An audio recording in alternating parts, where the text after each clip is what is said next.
नमस्कार बच्चों, मैं डॉक्टर ललिता शर्मा, सह आचार्य हिंदी, सम्राट पृथ्वीराज चौहान राजकीय महाविद्यालय अजमेर, आपकी एमए उत्तरार्ध द्वितीय प्रश्न पत्र की इस कक्षा में आपका स्वागत करती हूँ। बच्चों, हम साकेत के नवम सर्ग की व्याख्या पढ़ रहे थे। उसी क्रम में आज हम आगे की व्याख्याओं को देखेंगे।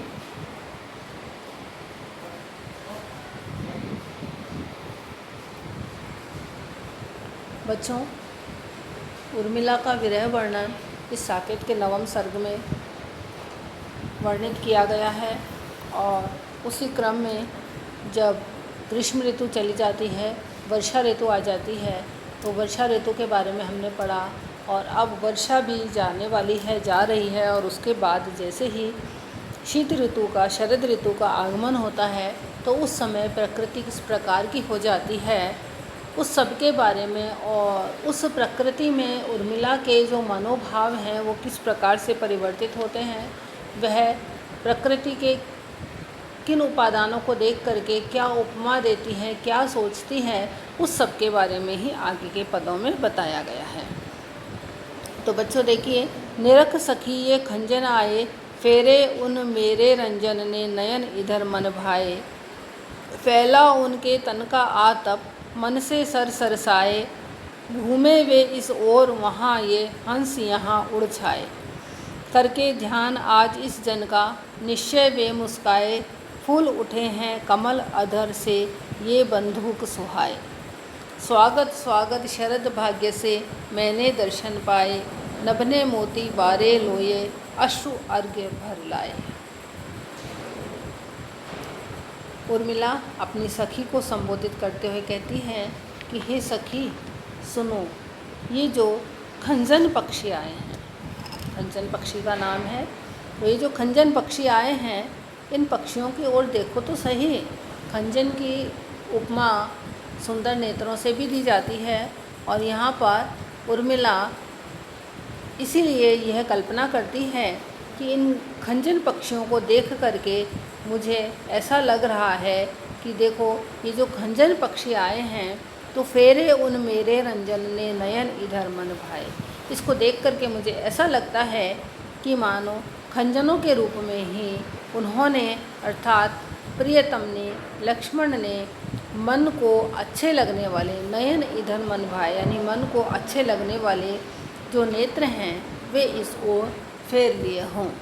फैला उनके तन का आतप मन से सर सरसाए, मन को जो भाने वाले अपने सुंदर नेत्र हैं वो उन्होंने इस ओर फेर लिए हैं और इसके साथ ही उनके शरीर का जो आतप है, उनके शरीर की जो गर्मी है वह यहाँ पर धूप के रूप में फैली हुई है और उनका जो सरस मन है, उस उनके सरस मन ने ऐसा लगता है कि मानो सारे तालाबों को सरसता प्रदान की है। अर्थात वर्षा ऋतु में जो तालाब भर गए हैं उनको देख करके कवि यहाँ पर उर्मिला के माध्यम से यह उपमा दे रहे हैं कि ऐसा लगता है कि मानो लक्ष्मण के मन की जो सरसता है वह तालाबों में पानी के रूप में हमें दिखाई दे रही है।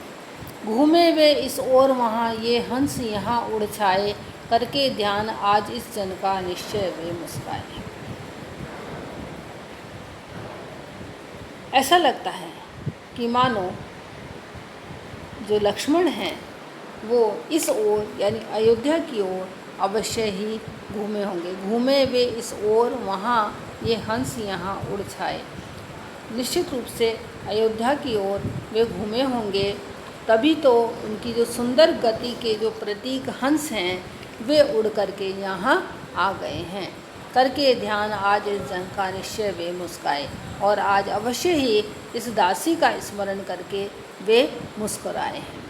फूल उठे हैं कमल अधर से ये बंधुक सुहाए, तभी तो जो कमल हैं, कमल के पुष्प भी शरद ऋतु में खिल उठते हैं। ऐसा लगता है कि इसीलिए कमल के पुष्प भी खिल उठे हैं और उनके सुंदर अधरों की भांति, उनके जो सुंदर अधर हैं उनकी तरह ही ये जो बंदूक के लाल पुष्प हैं ये भी सुहावने लग रहे हैं। स्वागत स्वागत शरद भाग्य से मैंने दर्शन पाए, नभने मोती वारे रोए अश्रु अर्घ्य भर लाए। हे सुंदर शरद ऋतु, तुम आओ, तुम्हारा स्वागत है। मैं बार बार तुम्हारा स्वागत करती हूँ क्योंकि बड़े सौभाग्य से मैंने तुम्हारे दर्शन प्राप्त किए हैं। नभने मोती वारे लोए अश्रु अर्घ्य भर लाए। तुम्हारे स्वागत में ऐसा लगता है कि आकाश ने ओस की बूंदों के रूप में मानो मोती न्योछावर किए हैं, क्योंकि जब शरद ऋतु आती है तो आसमान से ओस की बूंदें बरसती हैं, ओस बरसती है। उसे ही यहाँ पर उर्मिला कहती है कि ऐसा लगता है कि मानो ओस की बूंदों के रूप में आकाश ने मोती न्योछावर किए हैं। लेकिन मैं क्या करूं, मेरे पास तो ये अश्रुओं का जल ही है। अश्रुओं का जल ही तुम्हें अर्घ्य के रूप में मैं समर्पित कर सकती हूँ। अपने प्रेम हिमाश्रु ही दिए डूबने भेंट, उन्हें बनाकर रत्न कर्ण रवि ने लिया समेट। प्रिय को था मैंने दिया पद्महार उपहार, बोले आभारी हुआ पाकर यह पदभार। उर्मिला कल्पना करती है हरी हरी घास के ऊपर जो ओस की बूंदें हैं, उन्हें बड़ी सुंदर कल्पना यहाँ पर कवि ने की है। उर्मिला कहती है कि हरी हरी घास ने ओस की बूंदों के रूप में सूर्य को अपने जो प्रेमाश्रु हैं वे भेंट में दिए हैं, और सूर्य ने क्या किया है, सूर्य ने उन रत्न कणों की भांति जो फैली हुई ओस की बूंदें हैं उनको मूल्यवान समझ करके समेट लिया है। बच्चों, हरी घास के ऊपर ओस की बूंदें होती हैं और जब सूर्य निकलता है तो वो ओस की बूंदें पिघल करके वाष्प बन करके उड़ जाती हैं। उसे ही यहाँ पर कवि ने कितनी सुंदर कल्पना की है। प्रिय को था मैंने दिया पद्महार उपहार, बोले आभारी हुआ पाकर यह पदभार। यहाँ पर उर्मिला को स्मरण होता है कि एक बार मैंने भी प्रियतम को अर्थात लक्ष्मण को कमल पुष्पों का एक हार भेंट किया था, जिसको प्राप्त करके उन्होंने कहा था कि मैं आज यह आदर पाकर के धन्य हो गया हूँ। मैं तुम्हारा बहुत बहुत आभारी हूँ जो तुमने मुझे यह कमल हार भेंट में दिया है। अम्बु अवनी अंबर में स्वच्छ शरद की पुनीत क्रीड़ा सी, पर सखी अपने पीछे पड़ी अवधि पित्त पीड़ा सी। हुआ विदीर्ण जहाँ तहाँ श्वेत आवरण जीर्ण, व्योम शीर्ण कंचुक धरे विषधर सा विस्तीर्ण। हर जगह पर अम्बु में, अवनी में, अंबर में, अम्बु में यानी जल में, अवनी में यानी धरती पर, और अंबर में यानी आसमान में। ये जो शरद की स्वच्छता है बच्चों, वर्षा ऋतु में चारों तरफ आसमान में बादल होते हैं और जो कभी काले बादल होते हैं, कभी सफ़ेद बादल होते हैं, लेकिन जैसे ही शरद ऋतु आती है ऐसा लगता है कि सारी प्रकृति जो है वह स्वच्छ हो गई है, क्योंकि आसमान भी एकदम साफ़ हो जाता है, धरती भी हरियाली की चूनर ओढ़ लेती है। तो ऐसा लगता है कि मानो यह स्वच्छता जो है ऐसी प्रतीत होती है कि मानो शरद ऋतु जो है वह अपनी पवित्र क्रीड़ा कर रही है। पर सखी अपने पीछे पड़ी अवधि की पित्त पीड़ा सी। लेकिन उर्मिला अपनी सखी को संबोधित करते हुए कहती है कि लेकिन हमें सुख कहाँ है, हमको तो ये जो 14 वर्ष की लंबी अवधि है, 14 वर्ष का जो राम और सीता को वनवास मिला है और उसके कारण प्रियतम भी वन को गए हैं, ये जो लंबी अवधि है ये हमारे पीछे ऐसे पित्त की पीड़ा की भांति पड़ी हुई। जैसे पित्त की पीड़ा असहनीय होती है, उसी तरह से ये पित्त की पीड़ा की भांति हमारे पीछे पड़ी हुई है। हुआ विदीर्ण जहाँ तहाँ श्वेत आवरण जीर्ण, व्योम शीर्ण कंचुक धरे विषधर सा विस्तीर्ण। जब आसमान स्वच्छ हो जाता है तो उसमें कहीं कहीं जो सफ़ेद बादलों के टुकड़े होते हैं वो फैले रहते हैं। उनको देख कर के उर्मिला कहती है कि आकाश का जो सफ़ेद वस्त्र है अब इधर उधर दुर्बल होकर के, जीर्ण शीर्ण होकर के ऐसा लगता है कि मानो फट गया है। और इसको देख कर के यहाँ पर उर्मिला कहती है ऐसा लगता है कि मानो ये जो आकाश है, ये फटी हुई जो कैंचुली है उसको धारण किए हुए ये एक सर्प के समान प्रतीत हो रहा है कि आसमान किसकी भांति है, सर्प की भांति है, जिसने कि एक फटी हुई केचली धारण की हुई है। फटी हुई केचली किसे कहा गया है? छितरे हुए बादलों को। शफरी अरी बता तू तड़प रही क्यों निमग्न भी इस सर में, जो रस निज गागर में सो रस गोरस नहीं स्वयं सागर में। अब उर्मिला तालाब में घूमती हुई मछली को संबोधित करती हुई कहती है कि मछली, तुम इस तालाब में पानी में हो, लेकिन फिर भी तुम क्यों तड़प रही हो, तुम व्याकुल क्यों हो? और फिर वह स्वयं ही उत्तर देती हुई कहती है कि हाँ, तुम्हारा तड़पना भी ठीक ही है, क्योंकि जो रस अपनी छोटी सी गागर में होता है वह रस तो स्वयं समुद्र में भी नहीं मिल सकता है। अर्थात अपने साधारण घर में भी जो सुख मिलता है वो दूसरी जगह चाहे कितने ही सुख साधन प्राप्त हो जाएं, लेकिन वहाँ पर वह सुख प्राप्त नहीं होता है। भ्रमरी इस मोहन मानस के बस मादक हैं रस भाव सभी, मधु पीकर और मदांध न हो ऊर्जा बस है अब क्षेम तभी, पड़ जाए न पंकज बंधन में निश यद्यपि है कुछ दूर अभी, दिन देख नहीं सकते सविशेष किसी जन का सुख भोग कभी।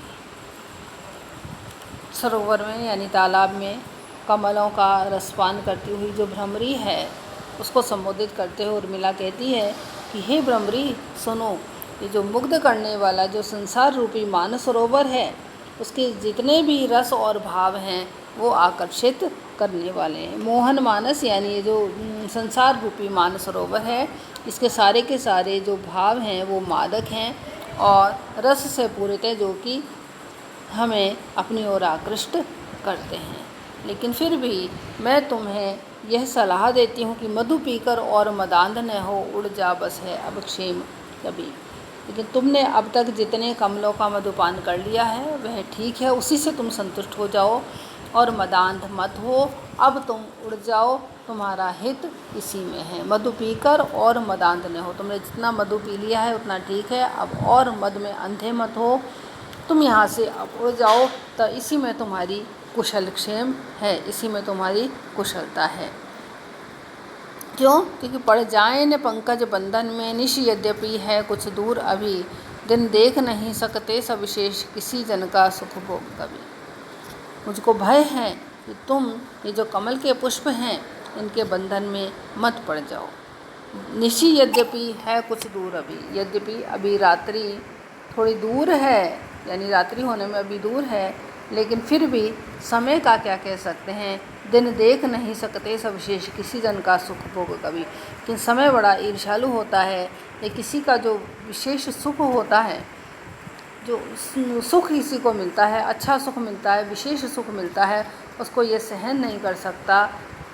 इसलिए मुझे यह भय है कि तुम जितना रस का पान कर लिया उतना रस का पान करके तुम उड़ जाओ। यहाँ पर जो भ्रमरी को संदेश दिया हुआ है इसमें यहाँ पर उर्मिला जो कहती है कि दिन एक से नहीं रहते और समय जो है किसी का सुख नहीं देख सकता, यहाँ पर इस बात की ओर भी संकेत है कि उर्मिला अयोध्या में बड़े सुख के साथ जीवन यापन कर रही थी, लेकिन यह सुख ज़्यादा दिनों तक नहीं चला और फिर राम और सीता को 14 वर्ष का वनवास मिल गया और उर्मिला का भी अपने प्रियतम से विरह हो गया। तो यहाँ पर समय की यही जो विडंबना है इसी के बारे में यहाँ पर बताया गया है। और इसके साथ ही भ्रमरी को दिया हुआ जो एक उपदेश है वह मनुष्य मात्र के लिए भी है कि मनुष्य इस संसार सागर में मोहित करने वाले जो सांसारिक प्रलोभन हैं उनमें हमें नहीं पड़ना चाहिए, क्योंकि ये जो प्रलोभन है यह हमें अपनी ओर आकर्षित तो करते हैं, लेकिन बहुत ज़्यादा सुख की आशा में हमको सुखों की ओर भागना नहीं चाहिए। इस उत्पल से काय में हाय उपल से प्राण, रहने दे बक ध्यान यह पावे ये दृग त्राण। हंस छोड़ आए कहाँ मुक्ताओं का देश, यहाँ बंदिनी के लिए लाए क्या संदेश। अब सरोवर में मैंने बताया कि शरद ऋतु में चारों तरफ प्रकृति जो है वो बहुत ही सुंदर दिखाई देती है। हंस बगुले सभी वहाँ पर तालाब के किनारे नदी के किनारे रहते हैं। यहाँ पर भी जो बगुला है, सरोवर में जो बगुला है उसको देख करके उर्मिला कहती है जो कि भोला भाला बन करके आँख बंद किए खड़ा रहता है और जैसे ही कोई मछली आती है वैसे ही मछली को खा जाता है। उर्मिला उसका ये जो आडंबर है और उसकी जो निष्ठुरता है उसको देख करके कहती है कि इस उत्पल से काय में हाय उपल से प्राण, रहने दे बक ध्यान ये पावे ये दृग प्राण।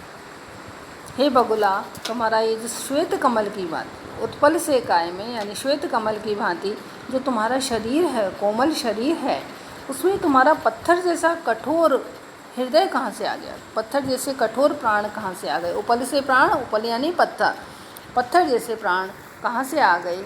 रहने देवक ध्यान ये पावे ये दृग प्राण। हे बगुला, अब अपना ये जो झूठा ध्यान है, भक्ति का जो आडंबर है, उसको छोड़ दे, जिससे कि मेरे नेत्रों को सुख मिले। क्योंकि तुम्हारा ये जो काम है, क्या काम है कि तुम वैसे तो आँख बंद करके ऐसा लगता है जैसे किसी ध्यान में लगे हुए हो, जैसे ही मछली मिलती है मछली को खा जाते हो, मछली का शिकार कर लेते हो। तो मुझे ये देख करके बड़ा दुख हो रहा है, बड़ा कष्ट हो रहा है। आगे उर्मिला कहती है, हंस छोड़ आए कहाँ मुक्ताओं का देश, यहाँ वंदनी के लिए लाए क्या संदेश। सरोवर के तट पर हंसों को देख करके उर्मिला कहती है कि हंस, तो मोतियों का ये जो देश मानसरोवर है, इसको छोड़ करके यहाँ क्यों आ गए हो? मुझ बंदिनी, अगर यहाँ आए हो तो क्या तुम इस बंदिनी के लिए कुछ संदेश भी लेकर के आए हो? यहाँ पर जो मुक्ता है, मुक्ता का अर्थ यहाँ पर स्वाधीन भी हो सकता है, श्रेष्ठ से यहाँ पर अर्थ लिया जा सकता है कि जैसे स्वाधीन लोगों का जो देश है उसको छोड़ करके इस बंदिनी के देश में क्यों आ गए, क्योंकि हंस जो होते हैं वो कुछ संदेश लेकर के आते हैं। तो यहाँ पर भी उर्मिला आशा करती है कि शायद हंस उसके लिए कुछ संदेश लेकर के आए हैं। हंस हाहा तेरा भी बिगड़ गया क्या विवेक बन बन के, मोती नहीं अरे ये आंसू हैं उर्मिला जन के। चली क्रौंच माला कहाँ लेकर बंधनवार, किस सुकृति का द्वार वह जहाँ मंगलाचार। हंसों को देख करके उर्मिला कहती है, जबकि हंस उर्मिला के आंसुओं को मोती समझ करके जब चुगते हैं, तो उर्मिला उनको कहती है कि हंस हा तेरा भी बिगड़ गया क्या विवेक बन बन के। हंस, क्या तुम तो नीर क्षीर विवेक वाले हो, नीर क्षीर का ज्ञान रखने वाले बहुत विवेकी हो, लेकिन क्या तुम्हारा भी सारा जो ज्ञान है वह बिगड़ गया, जो कि तुम ये जो दुखिनी उर्मिला है उसके आंसुओं की बूंदें मोती समझ करके चुग रहे हो। अरे ये मोती नहीं है, ये दुखी उर्मिला के आंसू हैं। चली क्रौंच माला कहाँ लेकर बंधनवार, किस सुकृति का द्वार वह जहाँ मंगलाचार। जो क्रौंच माला है, क्रौंच पक्षी जो कि एक पंक्तिबद्ध होकर के आसमान में उड़ते हैं, और आसमान में उड़ते हैं क्रौंच पक्षियों की पंक्ति को देख करके उर्मिला कहती है कि ये माला की तरह पंक्तिबद्ध होकर के क्रौंच पक्षी तुम कहाँ चली, कहाँ क्रौंच माला कहाँ लेकर बंधनवार। तुम ये जो बंधनवार लेकर के उनको, वो जो पंक्तिबद्ध होकर के क्रौंच उड़ रहे हैं, ऐसा लगता है इससे वो कोई बंधनवार लेकर के जा रहे हैं। बंधनवार लेकर के कहाँ जा रहे हो, किस सुकृति का द्वार वह जहाँ मंगलाचार। क्योंकि बंधनवार वहाँ लगाई जाती है जहाँ कोई मंगल कार्य होते हैं। तो उर्मिला पूछती है कि वह किस पुण्य आत्मा का द्वार है, किस पुण्य आत्मा के द्वार पर तुम यह बंधनवार लगाने जा रहे हो जहाँ की मंगलाचार हो रहा है। सखी गौमुखी गंगा रहे कुररी मुखी करुणा यहाँ, गंगा जहाँ से आ रही है जा रही करुणा वहाँ। कोक शोक मत कर हे तात, को की कष्ट में हूँ मैं भी तो सुन तू मेरी बात। धीरज दर अवसर आने दे सहले यह उत्पात, मेरा सुप्रभात वह तेरी सुख सुहाग की रात। यहाँ पर उर्मिला अपनी सखी से कहती है कि ये जो गंगा है सबको सुख प्रदान, गंगा गोमुखी है, सखी गोमुखी गंगा रहे। ये जो गंगा है यह गोमुखी रहे क्योंकि यह सबको सुख प्रदान करती है। लेकिन यहाँ पर तो ऐसा लगता है कि मानो टिटहरी के रूप में करुणा ही, कुररी मुख ही किसको कहते हैं, टिटहरी के मुख की तरह से। यहाँ पर टिटहरी के मुख के रूप में यहाँ पर ऐसा लगता है कि जैसे करुणा ही करुणा छाई हुई है। गंगा ऐसा लगता है कि वैसे तो आकाश से नीचे की ओर आ रही है, फिर उस स्थान पर आकाश में ऐसा लगता है कि मानो जो करुणा है वह पृथ्वी से आकाश की ओर जा रही है। गंगा जहाँ से आ रही जा रही करुणा वहाँ, जहाँ से गंगा आ रही है अर्थात गंगा आकाश से धरती पर आ रही है। तो यहाँ पर उर्मिला कहती है ऐसा लगता है कि मानो गंगा आकाश से धरती पर आ रही है और करुणा धरती से आकाश की ओर जा रही है। आगे जो चकवा चकवी के बारे में बच्चों आपने सुना होगा कि चकवा चकवी जो होते हैं वो रात को बिछुड़ जाते हैं और सुबह मिल जाते हैं। तो उसी के बारे में उर्मिला यहाँ पर कहती है कि कोक शोक मत कर हे तात, को की कष्ट में हूँ मैं भी तो सुन तू मेरी बात। चकवा चकवी का करुण स्वर सुन करके उर्मिला कहती है हे तात, हे कोक, तुम इस प्रकार शोकाकुल मत हो। हे चकवी, मैं भी तो तुम्हारी ही तरह वियोग सह रही हूँ, क्योंकि कष्ट में हूँ मैं भी तो सुनो तू मेरी बात। मैं भी कष्ट में हूँ, इसलिए तुम मेरी बात को ध्यान से सुनो।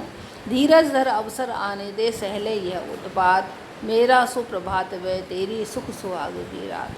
तुम अपने मन में धैर्य धारण करो और क्योंकि मिलन का जो उचित अवसर है अर्थात जो दिन का समय है वह आने दो। धीरज धर अर्थात तू धैर्य धारण कर और सुबह होने दे। सहले यह रात भर की बात है, रात भर यह पीड़ा सहन कर ले। मेरा वो जो सुख का प्रभात होगा वह तेरी सुहाग की रात्रि होगी। मेरा सुप्रभात वह तेरी सुख सुहाग की रात। जो मेरे लिए सुबह का समय होगा, भोर का समय होगा, सुबह का समय होगा, वह तेरे लिए सुख के सुहाग की रात होगा। हाँ मेरे कुंजों का कूजन रोकर निराश होकर सोया, यह चंद्रोदय उसको उड़ा रहा है धवल वसन साध होया।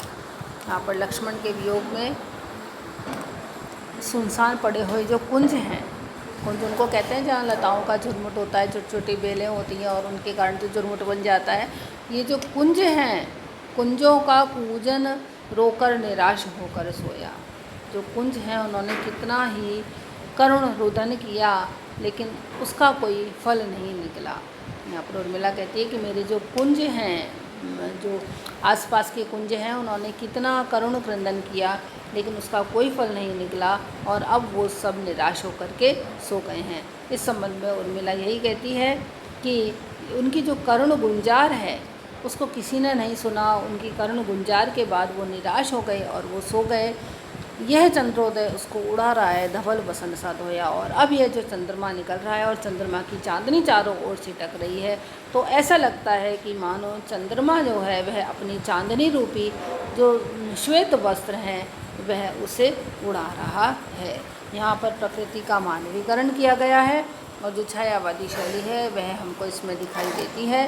कुंजों की इस रूप में कल्पना की गई है कि जैसे कोई शिशु होता है और शिशु सो जाता है उसके बाद में उसे उड़ा दिया जाता है, वही कल्पना यहाँ पर की गई है। तो बच्चों आज के लिए बस इतना ही, आगे का हम अगले व्याख्यान में पढ़ेंगे। धन्यवाद।